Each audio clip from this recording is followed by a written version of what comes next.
Salut tout le monde, bienvenue à cette 10e vidéo sur le jeu Nevsky, publié par GMT Games en 2019.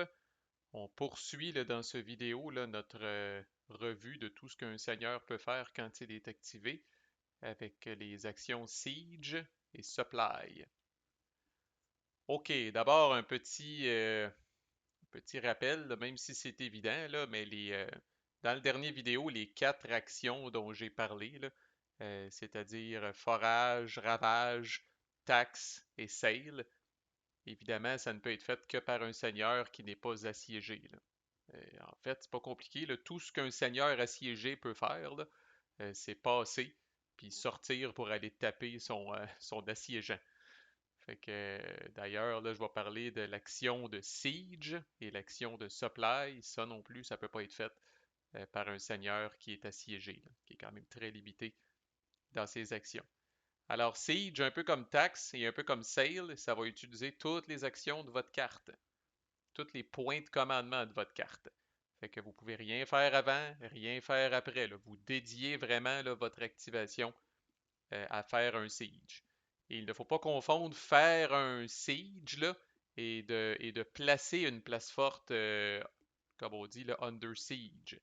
Fait que j'ai parlé là, dans la vidéo des déplacements, tu sais, que si Herman est ici, puis qui utilise un point de commande pour se déplacer, arrivant dans une place forte ennemie, il va automatiquement mettre la place, il va automatiquement assiéger la place, là, puis il va venir mettre un marqueur de siege sur la place, là. Alors ça, ce n'est pas l'action de faire un siege, OK? L'action de faire un siege, là, on va le voir comme ça, là, c'est de mettre de la pression sur la garnison ou même les seigneurs qui sont assiégés, là. Puis ça, c'est pas fait là, combiné avec un mouvement, là. Comme je disais, vous devez déjà être sur place, déjà avec un marqueur de siège et vous continuez le siège.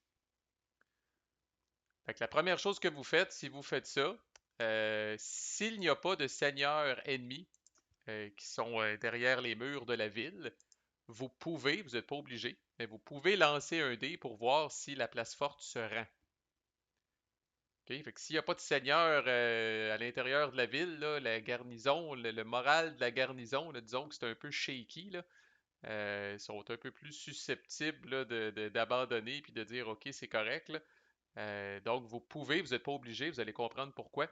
Vous pouvez faire un jet de dés pour voir si la place forte se rend.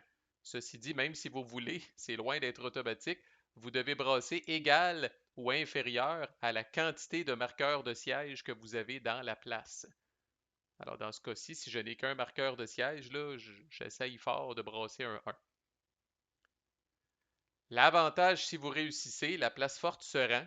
Alors, vous conquérez la place forte, là. Alors, on enlèverait à ce moment-là le marqueur de siège. On viendrait placer un marqueur de conquête teuton. Autant de marqueurs de conquête là, que spécifiés là, dans cette patente-là là, qu'on a révisé là, dans le tout premier vidéo, je pense, sur les win conditions. Fait que si jamais une city se rend, vous mettez 2 marqueurs de conquête. Si Novgorod elle-même se rend, vous mettez 3 marqueurs de conquête, un fort, un bishopric, un castle, et ainsi de suite. Pourquoi vous ne voudriez pas faire ça, là? C'est qu'en faisant ça, par exemple, malheureusement, vous mettez une croix sur tout ce que le jeu appelle les spoils. Donc, les beaux trésors, les beaux gains que vous faites là, quand vous prenez la place d'assaut, là. Donc, malheureusement, oui, le jeu encourage la prise des places fortes par la force des armes, là, justement, là. Si vous le faites de cette façon-là, vous ramassez tout ce qui est à droite ici. Mais évidemment, thématiquement, si la place forte se rend, c'est que vous avez négocié un petit peu, là. J'en parlais, je pense, au tout premier vidéo, là, mais tu sais, ah ouais, donc, on vous fera pas mal, on va vous laisser vos vaches, on va vous laisser votre bouffe, on va vous laisser votre argent. On veut juste s'installer dans la place forte puis avoir les points de victoire pour gagner le jeu. Alors, vous convainquez les paysans comme ça, là, mais vous mettez une croix sur tout ce qui est ici. Alors, c'est pour ça que ce jet-là, là, qui appelle de surrender, là, de reddition, c'est facultatif. Que si vous refusez de faire ce jet-là, ou si vous le faites puis que vous échouez, l'action n'est pas nécessairement terminée. Il se passe 2 autres affaires potentiellement. Là, on va revenir avec la situation normale où cette place-là est assiégée. Alors, d'abord, si vous avez, en tant qu'assiégeant, là, si vous avez au moins autant de seigneurs sur place que la capacité, le fameux petit chiffre dans un rond rouge, là, que la capacité de la place forte, c'est le cas en ce moment, là, un fort, c'est un peu plus quétaine, un peu plus anodin à prendre, là. Mais dans ce cas-là, je suis le teuton, j'ai un seigneur sur place, c'est égal ou supérieur à la capacité du fort. À ce moment-là, je viendrai mettre un marqueur de siège additionnel jusqu'à un maximum de 4. Alors là, thématiquement, là, ce que je suis en train de faire, là, c'est que je bâtis là, je sais pas, l'équipement de siège à cette époque-là, bon, catapulte, whatever, trébuchet, des échelles pour monter, des espèces de tours sur roues là, pour essayer. Bref, là, tu sais, j'accumule les équipements de siège sur place, là. Il y a deux buts de faire ça. Vous savez déjà que la prochaine fois que je vais faire une action de siège, si je tiens absolument à ce que l'endroit se rende, ben, je vais brasser un dé, puis là, cette fois-là, c'est deux ou moins que ça me prend. Alors, c'est plus facile. Alors, la garnison, voyant les échelles s'accumuler, puis les catapultes s'accumuler, ont un petit peu plus de chances de se rendre, là. Puis je rappelle qu'on ne fait pas de jet de reddition si Gavrilo est derrière les murs de la ville. Gavrilo, dans tout son leadership, là, fouette les troupes, puis il n'y en est pas question, Chris. On ne se rendra pas. OK? Donc, on ne peut faire de jet de reddition que s'il n'y a pas de seigneur assiégé. Et l'autre affaire, puis ça, on va le voir uniquement quand on va parler des combats, là, mais le fait d'avoir plusieurs marqueurs de siège va vous aider en hostie à prendre la place d'assaut, là. Je ne saurais, excusez le gros mot, là, mais je ne saurais insister suffisamment là-dessus, là. Euh, Vous allez voir qu'avec un seul marqueur de siège, là, même prendre d'assaut un petit fort, là, ça peut être une entreprise dangereuse, là. Fait que si vous voulez aider vos chances, on va tout voir ça quand on va parler des combats, là, puis de l'assaut des places fortes, là, d'avoir plusieurs marqueurs de siège, c'est bon. Et ceci dit, vous pouvez en avoir maximum 4, là, même si vous faites des sieges à l'infini, là, vous pouvez en avoir maximum 4. Fait que là, vous comprenez que des cities, c'est tough en sacrament, là, parce qu'ils ont 3 de valeur de capacité, là. Alors, ça me prend 3 seigneurs teutons, par exemple, Arusa, là. Ça me prend 3 seigneurs teutons pour venir à bout d'ajouter des marqueurs de siège. C'est incroyable, il y a 6 seigneurs teutons au total. Alors, vous en dédiez la moitié. Premièrement, ils ne sont même pas tous sur le jeu en même temps, logiquement. Mais le peu qui sont sur le jeu, là, vous en dédiez 3 à être à la même place. C'est incroyable, là. Puis ça n'a pas fini d'être incroyable. On va voir là, comment que c'est tough, là. Fait que le premier marqueur de siège est toujours facile à faire. T'sais, même si Herman marche et arrive à Rusa, on place le premier marqueur de siège. Ça, c'est toujours facile, ça. Le deuxième marqueur de siège, le troisième et le quatrième, c'est une autre histoire. Là, il faudrait qu'il y ait 3 seigneurs teutons ici. Un de ces seigneurs teutons-là fait l'action de siège. Ça peut être n'importe qui. Mais fait que thématiquement, une ville, c'est plus grand. Fait qu'un seul seigneur, aussi puissant soit-il, comme Herman, a comme pas assez de troupes pour entourer efficacement la ville. Fait que là, il y a probablement des coureurs qui vont au dépanneur chercher des sandwichs, puis qui ramènent ça dans la ville. Fait que tu sais, j'ai pas un siège hermétique et efficace, tant que j'ai pas 3 seigneurs qui entourent ça, là. Fait que les châteaux, c'est 2, les bishoprics, c'est 3, puis Novgorod, c'est 3, là. Tough en asti à faire, là, pour vrai. Un fort, ça va bien, là, mais le reste, là, ouf.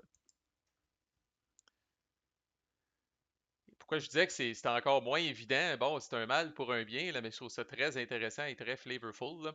Euh, Après que vous ayez fait une action de siège, même si théoriquement, je le sais, puis c'est pour ça que je disais le nom du marqueur est weird, même si théoriquement vous n'avez pas vraiment bougé et vous vous êtes pas vraiment battu, vous allez mettre un marqueur Moved Fought sur tous les seigneurs assiégeants et sur tous les seigneurs assiégés. Très intéressant. Alors oui, vous pouvez starver, vous pouvez essayer de faire crever de faim, par exemple, un seigneur comme Gavrilo qui serait derrière les murs de Isborsk, là.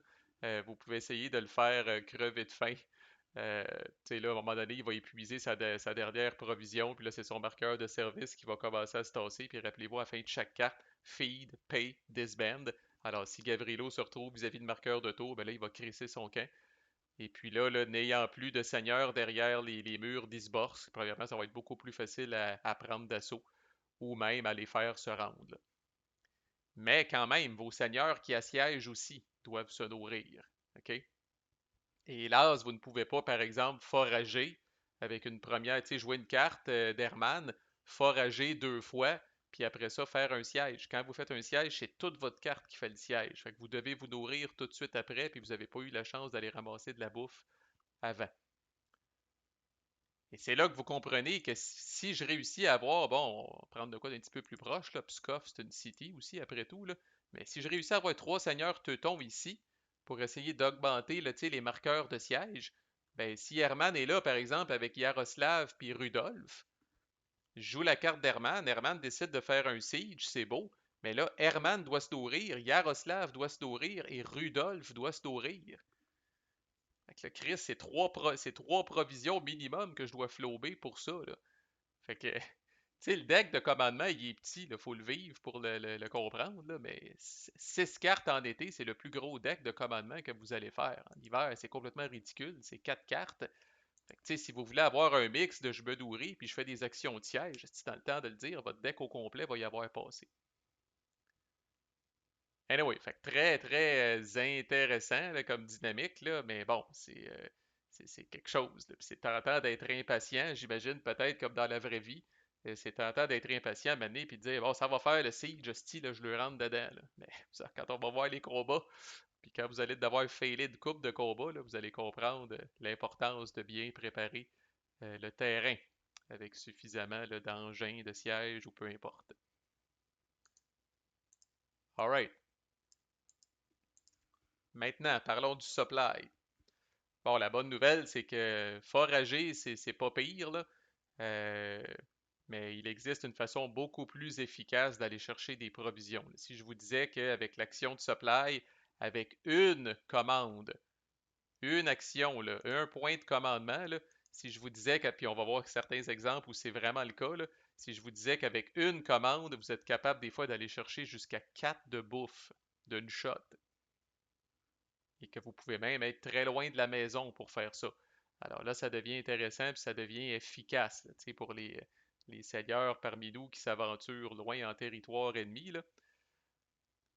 OK, fait que pour faire du supply, fait que là, il faut vraiment imaginer une ligne de ravitaillement qui part d'une source de supply puis qui se rend jusqu'au seigneur en question. OK? Fait que quelles sont ces sources de supply-là potentielles? Les sièges du seigneur, les sites du seigneur sont des sources de supply potentielles. Et je rappelle, vous allez dire encore cette crise de carte-là, oui, encore cette crise de carte-là, mais avec Ordensburgen, évidemment, vous avez des sièges additionnels qui sont possibles, qui pourraient être plus ou moins proches du seigneur qui essaye de faire du supply. Donc, une autre raison d'avoir cette carte-là en jeu. Donc, vous allez partir, vous allez choisir une source de supply et vous allez, dans le fond, là, dans votre tête, vous allez faire le chemin qui relie cette source de supply-là au seigneur en question. Et pour chaque chemin comme ça que vous allez faire, votre seigneur doit avoir un transport utilisable pour chaque connexion, finalement, là, qui relie son siège à lui-même. Là, c'est les mêmes règles que pour le déplacement. Là, quand je dis transport utilisable, là, ça dépend de la saison. Fait que, donc, l'été, l'hiver, la saison de la boue, là, c'est pas nécessairement les mêmes transports. Fait que vous pouvez utiliser jusqu'à deux sites maximum. Et chaque site vers lequel vous êtes capable de tracer une route va donner une provision au seigneur. Alors, même si avec Ordensburgen, en théorie, là, Herman a un siège, deux sièges, trois, quatre, cinq et six, ben, quand même, il doit en choisir uniquement deux, puis via les seats, il va pouvoir récupérer maximum deux de provisions. Puis là, vous allez me dire, mais Marco, tu nous avais dit quatre provisions. Effectivement, parce qu'il y a une autre façon pour les deux camps. Donc ça, cette façon-là, c'est valable pour les deux camps. Puis je vais vous montrer un paquet d'exemples. Certains farfelus, d'autres très réalistes. Fait que ça, c'est valable autant pour les Teutons que pour les Russes. Les Teutons, en plus, s'ils sont capables de tracer, dans le fond, ils peuvent choisir un seaport, un port, comme étant une source de supply additionnelle. Et à partir s'ils réussissent à se rendre à ce seaport-là, ils vont être capables d'avoir une provision additionnelle pour chaque vaisseau, chaque ship que le Seigneur a. Fait que thématiquement, vous vous rendez jusqu'au port, puis là, au port, là, les vaisseaux, les ships font le reste de la job, amènent des sandwichs au port, puis là, après ça, vous êtes capable de les traîner jusqu'à vous autres. Et ça, c'est un de provision par ship, maximum 2. Alors, d'où le 2 plus 2 égale 4 au total. On va voir un paquet d'exemples, on va rappeler ça, là, parce que je suis conscient que c'est pas évident dans les airs de même, mais grâce à la joie de Vassal puis tout ça, on va voir un paquet d'exemples. Dans le cas du russe, même principe, les bateaux, les ships, j'arrive tout le temps pour dire bateau, mais il y a des boats dans ce jeu-là. Fait que, bref, les ships, dans le cas du russe, si le russe réussit à tracer jusqu'à Novgorod, Novgorod, là, qui était un des centres économiques de l'époque, là, qui était quand même sur le bord de la rivière, puis pas trop loin de la mer, là. Fait que si le Russe réussit à tracer jusqu'à Novgorod, même principe, pour chaque ship que le seigneur a, il peut aller chercher 2 provisions additionnelles. La route que vous utilisez pour tracer, puis encore là, je vais montrer des exemples, là, évidemment. Là, fait que c'est bizarre parce que ça ressemble quasiment, tu sais, aux règles de supply des jeux de la Deuxième Guerre mondiale. Tu sais, il n'y a pas des zocs, il y a à peine, c'est à peine s'il y a des zocs, là, mais la route que vous utilisez pour tracer vers votre source de supply ne doit pas croiser de seigneurs ennemis, de places fortes ennemies ou d'endroits qui ont été conquis par l'ennemi. OK? Fait qu'on va commencer avec un exemple très simple. Alors, j'ai Herman, ça c'est un exemple très réaliste là, qu'on fait souvent en début de game, alors soyez attentifs. Herman est parké ici, à Isborsk, est en train d'assiéger la place. Fait qu'on sait déjà que ça va écouter peut-être un peu de bouffe, là, parce qu'il va peut-être faire une coupe d'action de siege, puis il va peut-être même à un moment donné prendre d'assaut la place. Alors, Herman commence par, on suppose même que Ordensburgen n'est pas là. OK? Alors, Herman n'a pas de chips. Alors, le mieux qu'il va pouvoir avoir, c'est 2 de provision. On va même y enlever sa provision actuelle, pour vraiment montrer qu'il est dans le besoin. Alors, le plus de provisions, si vous n'avez pas de chips, là, je vous le dis tout de suite, là, si votre seigneur n'a pas de chips, là, le mieux que vous allez pouvoir avoir, là, c'est 2 de provision. Une pour 2 seats. Une pour chacun des 2 seats que vous allez sélectionner comme source de supply. Fait qu'Herman est ici. Il décide d'abord de choisir Dorpat, qui est un de ses sites après tout, comme supply source. Alors là, ce qu'il doit faire, c'est qu'il doit tracer de Dorpat à où il est avec les bons moyens de transport. On suppose qu'on est en été. Herman a 2 chariots. Alors de Dorpat, un chariot pour se rendre à Ligonia. Hostie, c'est Hugonia. J'avais un doute dans le dernier vidéo à chaque fois que je regardais de loin. Ça a quasiment l'air d'un L majuscule puis d'un I, là. Holy shit, c'est Hugonia. Je m'excuse à tous les habitants de Hugonia que j'ai nommé plusieurs fois le nom de votre ville ou de votre région de la mauvaise façon lors du dernier vidéo. De retour à nos boutons, Herman choisit Dorpat comme site. Il essaie de tracer de Dorpat à où il est présentement. Il va avoir besoin d'un chariot pour se rendre à Hugonia, d'un chariot pour se rendre à Isborsk. A-t-il 2 chariots? Oui. Première route faite. Il est sûr d'avoir au moins une provision. Choisit un deuxième site. On va prendre Odenpa. Alors, qu'est-ce que ça lui... Et là, ce qui est intéressant, c'est que quand vous choisissez une deuxième source de supply, vous resettez complètement les transports, si vous voulez. Alors, c'est pas parce que théoriquement, Herman a utilisé ses 2 chariots pour se rendre jusqu'à Dorpat qu'il n'a plus accès à ses chariots. Alors, on regarde chaque route de supply individuellement avec les transports que le seigneur a sur son plateau. Alors là, dans ce cas-là, je repars à Odenpa. Et là, je dis OK, pour me rendre de Odenpa à Isborsk, même affaire, j'ai besoin d'un chariot pour me rendre à Kirumpa, un chariot pour me rendre à Isborsk, donc 2 chariots total. Est-ce que Herman a ça? Oui. Bon ben bravo mon grand, tu viens de te mériter 2 provisions. Pour une de ces 3 commandes. Alors là, Herman, deuxième commande pourrait refaire la même chose, 2 autres provisions. Troisième commande pourrait refaire la même chose, 6 provisions. Et là, qui l'eût cru? Je suis obligé de vous rappeler la limite de 8 de chaque type de cossin qu'un seigneur peut avoir sur son plateau. Fait qu'on ne peut pas avoir plus que 8 provisions. Ceci dit, c'est bien le fun là, de baigner dans les provisions, là, puis d'être littéralement enseveli sous les sandwichs, là. Mais oubliez pas là, que même si Herman se ramassait avec 6 provisions, la journée qu'Herman décide de crisser son camp d'Isborsk, ben là, mon pit, faut que tu charries ça d'une quelconque façon. Autant qu'on est immobile, de baigner dans les provisions, c'est pas pire, là. Mais c'est la journée qu'il décide de se déplacer. Si par exemple il y avait 6 provisions, là, il va être au minimum être obligé d'en dropper 2 pour tomber là, au double du nombre de moyens de transport qu'il a. Et même là, il va être encombré. Il sera obligé de dropper 4 provisions pour être capable de charrier ce qui reste avec ses 2 chariots puis d'être quand même assez mobile.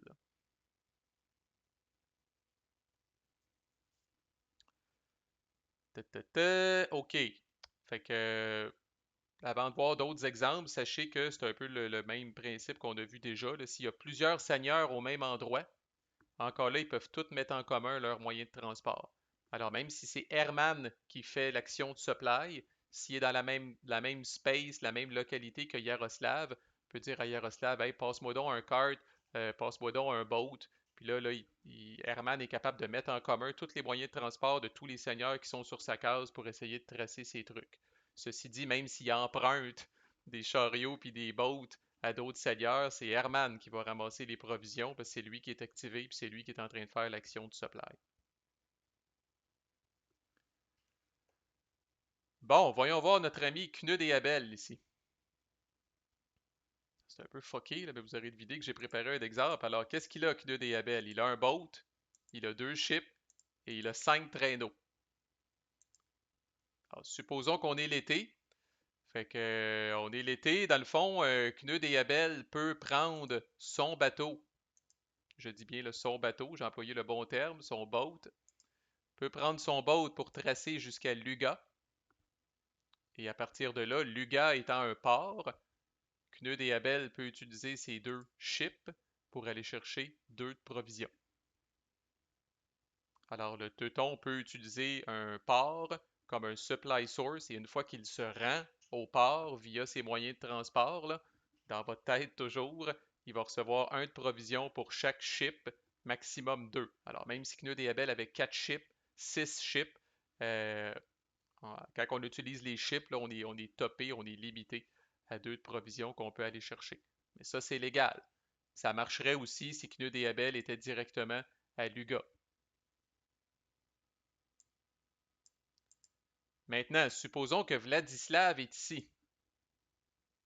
Alors là, on ne peut pas, dans le fond, le Knud et Abel ne peut pas utiliser Luga parce que ça contient justement un seigneur ennemi qui n'est pas assiégé. Et là, malheureusement pour Knud et Abel, il pourrait essayer de tracer jusqu'à Naruya, mais il n'y a pas de chariot. Alors il est fourré, il n'a pas de chariot, il ne peut pas tracer jusqu'à Naruya. Puis si je prends, bon, mettons qu'il y avait un chariot, puis que je mets Gavrilo ici, puis là j'ajoute un chariot à Knud et Abel, là on pourrait dire, ah ben il peut tracer jusqu'à Coporier. Non, parce qu'il n'y a pas de marqueur de conquête teuton, alors Coporier est encore une place forte russe. Et ça aussi, ça bloque le supply. C'est tout quand même logique. Là, évidemment, Knud et Abel ne peut pas faire arriver des sandwichs à Coporier, qui est une place forte russe. Puis après ça, tout via le chariot, ça s'en vient jusqu'à son endroit ici. Là, donc ça, c'est pas possible. Alors, dans une situation comme ça, même avec un chariot, là, Knud et Abel seraient fourrés.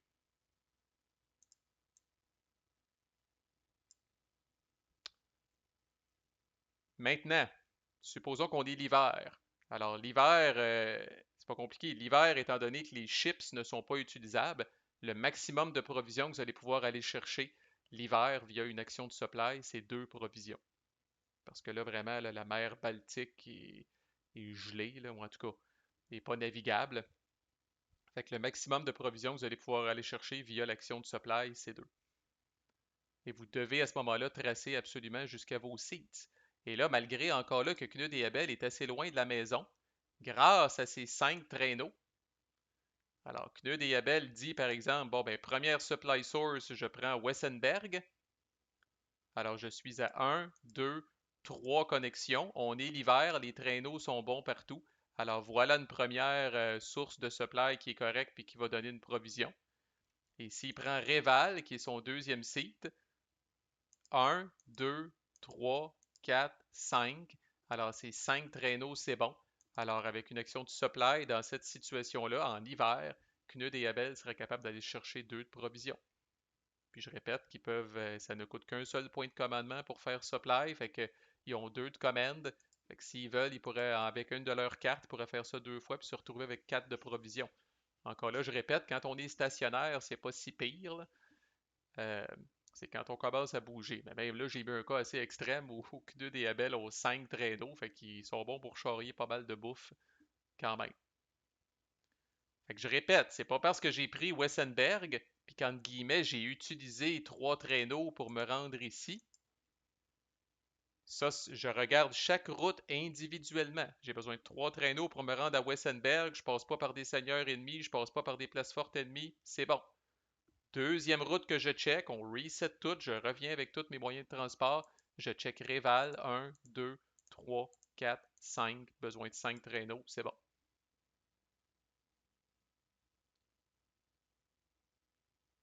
Maintenant, là, je vous en ai fait un esti de long, là, tu sais, pour... Puis en même temps, c'est... En tout cas, on va dire peut-être pas si irréaliste que ça, mais peut-être que oui aussi, là. Bon. Andreas von Felben est en train d'assiéger cette place-là ici, là. Commence à être, commence à être loin, mais n'empêche. Alors, on suppose qu'on est l'été. Andreas von Felben a 4 chariots, 2 boats et 2 ships. OK? Fait que là, puis on va même supposer, bon, on n'a pas besoin, je pense, d'Ordensburgen dans ce cas-là, là. Fait que les deux sièges naturels, les deux sites naturels d'Andreas von Felben, c'est Wenden et Riga. Alors, il essaye de tracer jusqu'à Wenden. Tu sais, ça a l'air loin en esti, mais voyons voir, tu sais. Alors, vous pouvez partir d'un côté ou de l'autre, ça n'a pas rapport, vous le faites dans votre tête anyway, là. Alors, Andreas von Felden, il part. Besoin d'un chariot pour se rendre ici, un boat pour se rendre ici, un chariot pour se rendre ici, un chariot pour se rendre ici et un boat pour se rendre ici. Alors, ça y prend 3 chariots, 2 boats pour être capable de se rendre là. Il est correct. Première provision. Là, après ça, on dit, ah, Chris, j'aimerais ça aller jusqu'à Riga, mais ça me prendrait un boat de plus. Ça me prendrait 3 boats au total. Peut-être pas, voyons voir. C'est une toute nouvelle route qu'on trace. Fait que là, je pars de Riga, puis je dis, OK, chariot, boat, chariot, chariot, chariot et boat. Alors, 4 chariots, 2 boats, je suis capable de me rendre à Riga. Voilà 2 provisions. Et vu que je sais déjà que je suis capable de me rendre jusqu'à Riga, qui est un port, et qu'on est en été, il peut même utiliser ces 2 ships pour aller chercher 2 provisions de plus. Alors voici un cas où avec un point de commande, notre ami Andreas von Felben, même s'il est fucking profondément dans le territoire russe, est capable d'aller chercher 4 de provisions. Et là, c'est là où le joueur russe, s'il veut vous faire chier, à un moment donné, lors d'une de ses cartes de commandement, ben, il peut bouger Gavrilo ici. Et là, Andreas von Felben est fourré. À la simple petite présence d'un seigneur ici vient tout scrouer là, ses plans de supply. Alors là, il faudrait peut-être, je sais pas, là, qu'Hermann abandonne le siège d'Isborsk pour aller botter le cul à Gavrilo ici, puis sécuriser la route. Fait que tu sais, il y a quand même des manœuvres puis des choses comme ça qu'on peut faire. Tu sais, je le répète, c'est de la guerre de sandwich des fois par moment, là, mais n'empêche, c'est quand même intéressant. Mais tu sais, la- la- on voit, puis là, je prends des exemples relativement simples, mais en même temps, l'hiver, c'est pas si pire. L'hiver, c'est même au contraire. L'hiver dure longtemps, fait que Chris, on s'équipe en traîneau, puis let's go, on trace des longues routes de supply. Fait que c'est quand même pas pire. Encore là, la pire fucking saison, c'est la saison de la boue, là. T'sais, dans le cas d'Andreas von Felben, je répète, pendant la saison de la boue, cette track-là est pas utilisable par aucun moyen de transport. Alors, c'est fini. Pendant la saison de la boue, là, aucun moyen de transport peut être utilisé pour aller de Velikiye Luki à Velikaya River. Alors, c'est dans la saison de la boue, là, c'est les 2 tours de la saison de la boue que c'est absolument horrible et épouvantable, là. Le supply, le forage On peut pas le faire n'importe où non plus. Les trackways sont pas utilisables, c'est ça qui est tough. Fait que, tu sais, Andreas von Felben, un petit peu comme Knud et Abel, si on était l'hiver, puis là, qu'il y avait, je sais pas, là, tu sais, 5-6 traîneaux, là, j'ai pas refait le calcul, là, mais il serait probablement capable de tracer jusqu'à ces deux sièges, puis quand même aller recevoir deux de provisions à chaque action de supply. Par contre, ces chips, ils les perdent pas, mais ils sont pas utilisables l'hiver. Et le dernier exemple, c'est nul autre qu'Alexander lui-même, qui est ici, l'été. Alors, Alexander, bon, il y a deux sièges, il y a Novgorod et il y a Rusa. Par contre, j'ai fait exprès pour vous mettre encore là la fameuse carte, l'équivalent un peu de cette carte-là, mais pour le joueur russe, là, qui fait en sorte que Novgorod compte comme un siège additionnel pour les seigneurs russes. Alors, normalement, là, Alexander aurait pas assez de moyens de transport pour tracer jusqu'à... C'est bien Rusa, c'est ici?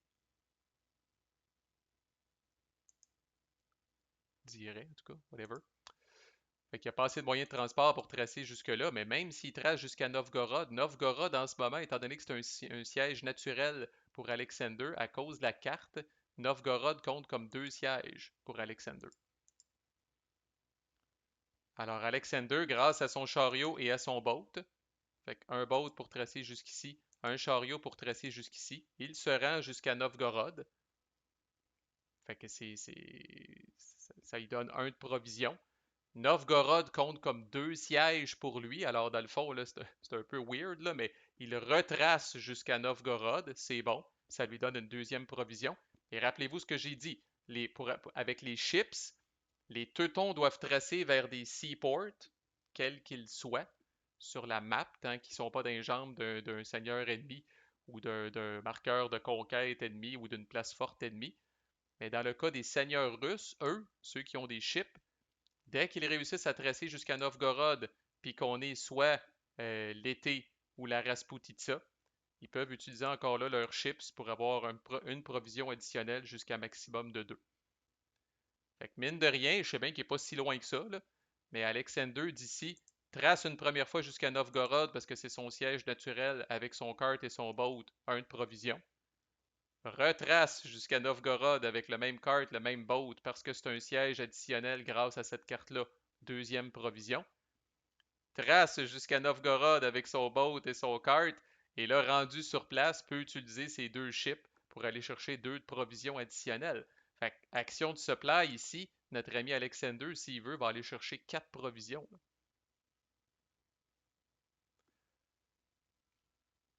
Fait que voilà, puis tu sais, bon, là vous dites, ah, mais ça prend des transports en asti, puis des transports, ça coûte des points de lordship. Ben, on va vous dire que tu sais, là, un seigneur là, qui a une durée de service pas pire. Là. Tu sais, on prend Herman, bon, on prend Andreas, mettons. Tu sais, Andreas, il est dur à convaincre, mais une fois qu'il arrive en jeu, là, il y a une valeur de service de 4. Fait qu'il reste minimum pour 4 tours. Puis là, si Andreas est actif un peu, conquiert des places fortes russes comme des forts ou des affaires de même, ben, mine de rien, à chaque fois qu'on conquiert, pas trop, un fort, le seigneur gagne un de loot et un de coin. Et tout de suite après, là, vous arrivez à la fin de sa carte de commandement, là, vous pouvez le payer avec le coin et le payer avec le loot pour bouger son marqueur de service de deux cases par ici. Puis tant qu'il est dans une place forte ennemie qui a été conquise, c'est considéré une localité friendly, il va être capable de faire ses points de lordship. Fait que je me suis rendu compte en jouant que Chris, il y a des seigneurs des fois qui vent rester avec nous autres 6, 8 tours, qui vont faire du muster à chaque phase de levée. Fait que oui, on peut commencer à s'accumuler des moyens de transport quand même pas pire. Puis même s'ils ont l'air un petit peu farfelus, les longues chaînes de supply que j'ai faites ici, là, ben Chris, ça arrive, là.